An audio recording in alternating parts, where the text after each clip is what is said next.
안녕하십니까. 최정훈 전도사입니다. 중고등부 아이들과 지금 지낸 지 한 달 정도 됐는데요. 많이 낯설고 하지만 아이들이 너무 착하고 순진한 모습들을 보면서 저도 그 아이들을 좀 더 닮아가야겠다 그런 생각을 하게 됩니다. 네, 많은 기도 부탁드리고요. 또 우리 아이들과 함께 소통할 수 있는 그런 전도사 될 수 있도록 기도 부탁드리겠습니다. 오늘 성경 함께 보시겠습니다. 오늘 함께 보실 말씀은 열왕기상 17장 17절에서 24절입니다. 열왕기상 17장 17절에서 24절, 저와 여러분이 함께 교독하시고 마지막 절은 함께 봉독하겠습니다. 제가 먼저 읽겠습니다. 이 일 후에 그 집 주인 되는 여인의 아들이 병들어 증세가 심히 위중하다가 숨이 끊어진지라. 하나님의 사람이여, 당신이 나와 더불어 무슨 상관이 있기로 내 죄를 생각나게 하고 또 내 아들을 죽게 하려고 내게 오셨나이까. 엘리야가 그에게 그의 아들을 달라 하여 그를 그 여인의 품에서 받아 안고 자기가 거처하는 다락에 올라가서 자기 침상에 누이고 그래서 이르되 내 하나님 여호와여, 주께서 또 내가 우거하는지 과부에게 재앙을 내리사 그 아들이 죽게 하셨나이까 하고 그 아이 위에 몸을 3번 펴서 엎드리고 여호와께 부르짖어 이르되 내 하나님 여호와여, 원하건대 이 아이의 혼으로 그의 몸에 돌아오게 하옵소서 하니 엘리야의 소리를 들으심으로 그 아이의 혼이 몸으로 돌아오고 살아난지라. 엘리야가 그 아이를 안고 다락에서 방으로 내려가서 그의 어머니에게 주며 이르되 보라, 내 아들이 살아났느니라. 엘리야에게 이르되 내가 이제야 당신은 하나님의 사람이시요 당신의 입에 있는 여호와의 말씀이 진실한 줄 아노라 하니라. 아멘. 네, 오늘 말씀은 엘리야, 그 이름을 고백하는 삶입니다. 열왕기서는 여러분도 많이 아시겠지만 솔로몬의 통치부터 예루살렘의 멸망과 바벨론 포로기까지에 이르는 역사적인 사건을 다룬 그런 책입니다. 그렇기 때문에 북이스라엘과 남유다의 많은 왕들의 이야기들이 나와 있죠. 성경에서도 열왕기서를 역사서로 분류를 하죠. 그런데 오늘 본문을 보면 그 역사서의 정가운데 하나님의 사람인 엘리야가 갑자기 등장합니다. 하나님의 사람, 예언자, 그는 누구일까요?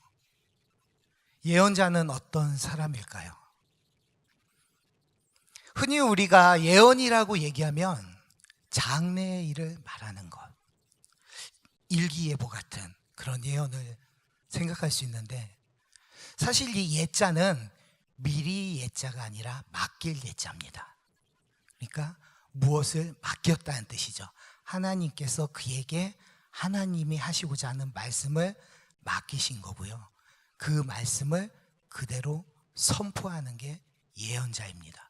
그런데 인간의 역사에 갑자기 엘리야가 등장하며 하나님이 무엇인가 얘기하려고 하시는 것 같습니다. 여러 왕들이 죽이고 죽고하는 그런 인간사에 하나님은 예언자를 통해서 무슨 말씀을 하시는 것일까요? 그때뿐만이 아니라 지금 이 시간에도 우리가 함께 말씀을 나누는 저와 여러분에게도 무슨 말씀을 하시는지 그것을 깨닫고 또 그것을 나의 삶에 적용하는 시간이 되길 소망합니다. 오늘 본문은 이렇게 시작합니다. 17절에 보시면 이 일 후에라고 하면 어떠한 일들이 벌어진 거겠죠. 그 앞부분을 잠깐 볼 필요가 있습니다. 열왕기상 17장 1절에는 엘리야가 등장합니다. 엘리야가 그냥 등장하는 게 아니라 갑자기 등장해서 하나님의 말씀을 선포합니다. 신탁이라고 하죠. 자, 17장 1절 함께 해볼까요? 엘리야가 아합에게 말하되 내가 섬기는 이스라엘의 하나님 여호와께서 살아계심을 두고 맹세하노니 내 말이 없으면 수년 동안 비도 이슬도 있지 아니하리라 하니라. 요즘 보면 과학과 문명이 많이 발전이 돼 있잖아요. 이런 상황에서도 가뭄이라는 것은 사람이 이렇게 좀 뛰어넘기 힘든 것인 것 같습니다. 요즘 중국에도 보면 가뭄이 올 때 인공 강우를 만들고 또 농산물을 가뭄에 좀 내성이 강한 그런 작물들을 키우고 또 우리는 일기예보가 있죠. 일기예보를 통해서 조금 미리 알 수는 있습니다. 하지만 몇 달간 가뭄이 계속되면 농작물의 금액도 오르고 또 어디선가에서는 또 굶주려서 죽는 그런 일들을 우리 뉴스에서도 종종 볼 수 있습니다. 그런데 성경은 어떻겠습니까? 이 시대는 더 말할 나위가 없겠죠. 네, 하나님은 그의 선지자 엘리야를 통해서 아합 왕에게 왜 이런 선포를 했을까요? 이런 선포를 외치는 엘리야를 아합 왕은 그냥 둘 리가 없습니다. 가뭄이 온다고 하는데 비가 내리지 않는다고 하는데 그래서 하나님이 엘리야를 숨기시죠. 그리시네가에. 거기에서 까마귀를 통해서 음식을 먹이십니다. 하나님의 은혜를 체험하는 거죠. 하지만 그 그리시네가도 이제 마르고 맙니다. 정말로 비가 안 오는 일이 벌어지고 있는 겁니다. 그런 상황에서 여러분도 다 아시는 것처럼 하나님께서 엘리야를 시돈 땅 사르밧으로 가도록 하십니다. 저는 너무 궁금했어요. 왜 하필 시돈 땅 사르밧으로 가게 하실까? 사실 그 땅은 지금 아합이 우상 숭배에 쩌들고 가장 악한 왕이라고 하는 그런 바알을 섬기는 그런 바알의 본거지가 시돈 땅입니다. 그런데 지금 방금 엘리야를 통해서 비가 안 올 거라고 선포하시고 또 그 엘리야를 시돈 땅으로 보내십니다. 가고 싶지 않았겠죠. 엘리야는 순종을 해서 시돈 땅으로 갑니다. 그런데 그 다음은 더 힘든 것 같아요. 시돈 땅에 가서 누구를 만나냐면 과부를 만나라고 합니다. 성경에 보면 우리가 과부, 또 고아, 또 가난한 자, 병든 자, 장애가 있는 사람, 그런 사람들은 일반인들처럼 생활을 할 수 없는 아주 극빈층, 그런 사람들 아닙니까? 그런데 그 땅에 가라는 것도 이해가 안 되는데 과부에게 가서 먹을 것, 음식을 구하라고 이렇게 말씀을 하시는 겁니다. 역시 과부를 만났는데 그 과부는 가난에 아주 찌들어 있습니다. 그 과부의 말을 한번 보겠습니다.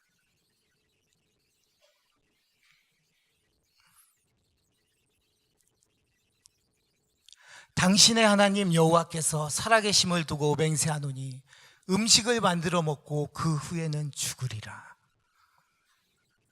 네, 저런 상황입니다. 마지막 남은 음식을 먹고 지금 그 음식마저 먹고 죽으려고 하는 그 과부인데 저걸 보고 과부의 말을 보고 전 두 가지를 생각을 해봤어요. 첫 번째는 그 바알이 지배하는 바알의 본거지인 그 땅도 가뭄이 들었구나, 비가 내리지 않는구나. 또 두 번째는 그녀의 말입니다. 그녀가 여호와께서 살아계심을 두고 맹세하는데 자기가 먹고 죽는다고 합니다. 어떻게 입술로는 살아계신 하나님을 이야기하면서 자기는 이 음식을 먹고 죽을 거다. 그곳에 사는 사람들의 가치관이 아닐까 생각이 됩니다. 가뭄에도 불구하고 그동안 어느 정도의 조금 먹을 게 있었겠죠. 하지만 이제는 그것조차 떨어진 겁니다.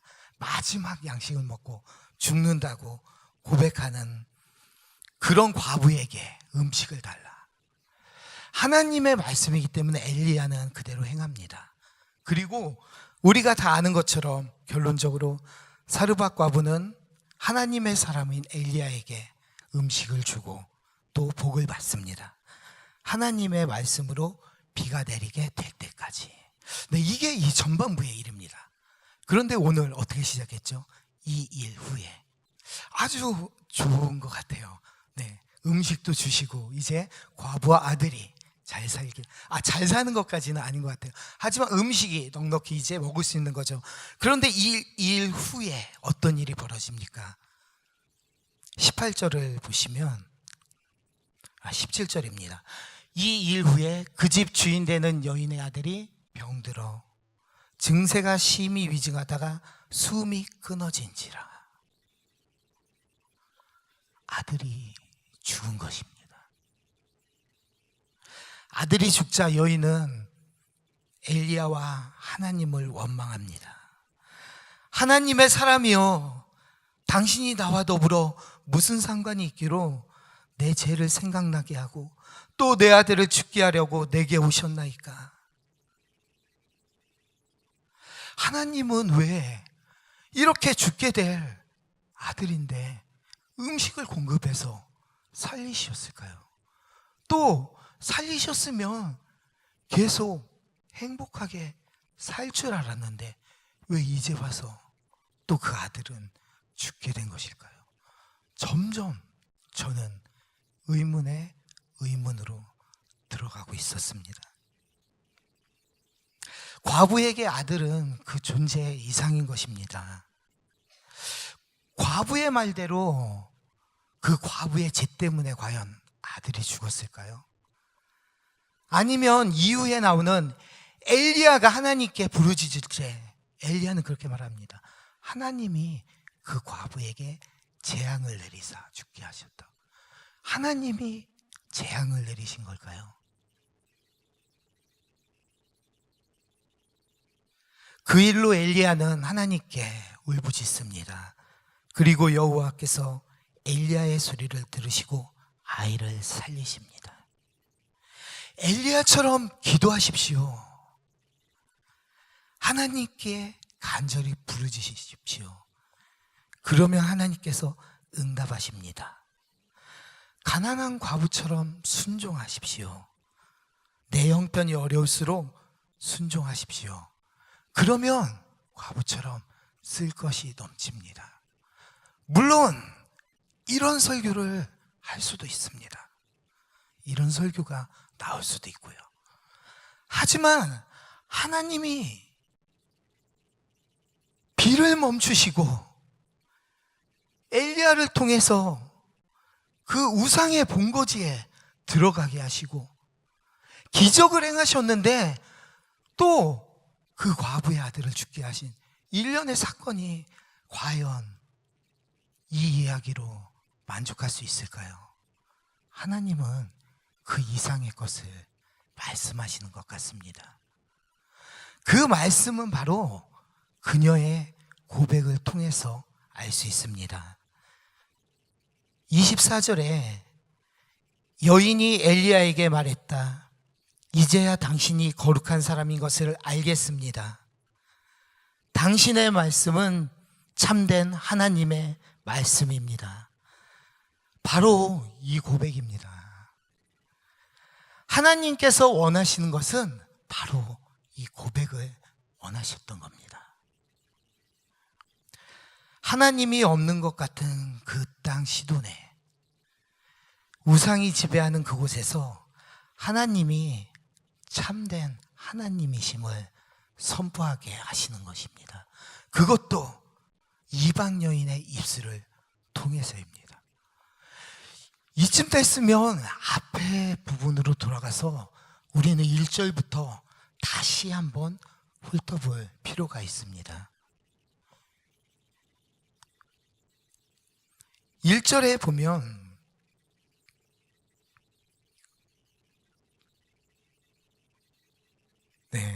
내가 섬기는 이스라엘의 하나님 여호와께서 살아계심을 두고 맹세하노니 내 말이 없으면 수년 동안 비도 이슬도 있지 아니하리라 하니라. 많은 사람들이 아합이 섬기는 그 바알이 그 땅을 지배한다고 생각하고 있었습니다. 바알은 다산과 풍요를 상징합니다. 비를 가져온다고 사람들은 생각하고 있었습니다. 하지만 어떻습니까? 하나님께서 그곳에 엘리야를 보냈을 때 그곳에 비는 내리지 않고 있었습니다.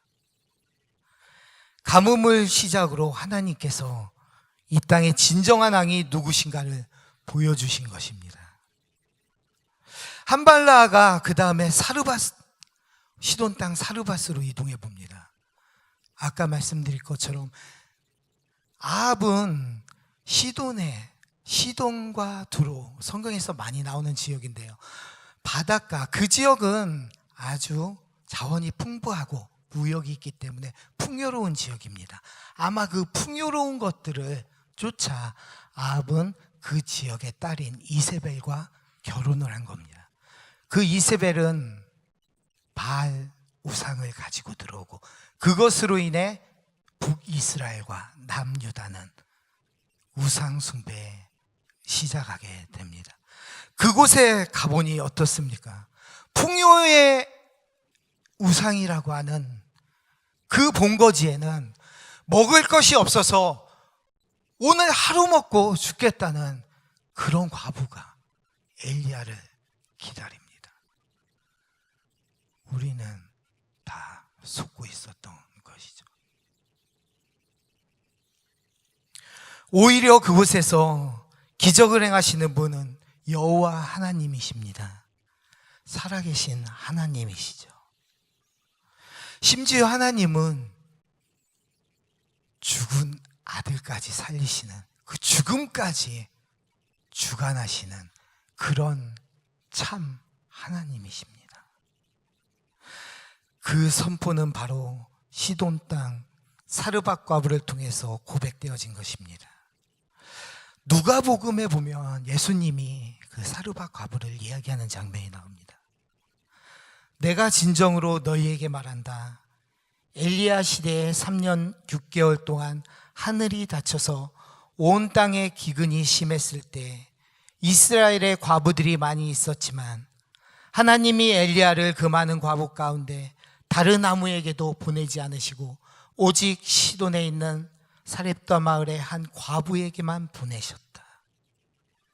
왜 그곳에 과부에게만 보내셨는지 이제는 좀 이해가 될 것 같습니다.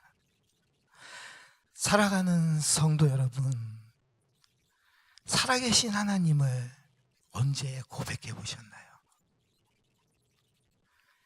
이 세상을 주관하시는 분은 오직 하나님 한 분이십니다. 그 살아계신 하나님이 내 삶을 주관하시는 분이십니다. 제가 예전에 과제를 하면서 읽었던 책이 떠올랐습니다.